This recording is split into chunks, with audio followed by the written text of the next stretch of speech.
দিয়ে আপনি মানুষকে পিটাচ্ছেন কেন? ক্ষমতা চিরদিন থাকবে না। নমরুদের থাকেনি, ফেরাউনের থাকেনি, আপনারও যে থাকবে এটা হবে না। আর আল্লাহ মানুষকে ক্ষমতা দেয় ক্ষমতা কেড়ে নেওয়ার জন্য। বুঝেননি কথা মনে হয়?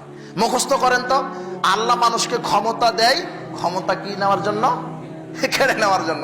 কেননা কেউ চিরস্থায়ী ক্ষমতায় থাকতে পারবে না, তো একদিন না একদিন চলে যাবে, সেদিন আপনি কি করবেন? এদের ভেবে চিন্তে ধাপ ফেলবেন না। আপনি কি মনে করছেন যে আল্লাহ কি নাই নাকি? আল্লাহ আপনার উপরে ক্ষমতাশীল, সব দেখছেন। যখন ধরবেন তখন আর ছেড়ে দিবেন না। আপনি কেন গর্ব করছেন যে দুনিয়ার এই ক্ষমতার মালিক আমি? এই রাস্তাটা আমার নামে তৈরি করা হয়েছে, এই বিশ্ববিদ্যালয়টা আমার দাদার নামে তৈরি করা হয়েছে, এই সেতুটা আমার বংশের নামে তৈরি করা হয়েছে। যিনি এগুলি আপনার সফলতার মানদণ্ড নয়। সারা পৃথিবীটা যদি আপনার নামে লিখে দেওয়া হয়, আর যদি আপনার আমল নামাতে জান্নাত লেখা না থাকে, তাহলে আপনার চাইতে হতভাগ্য মানুষ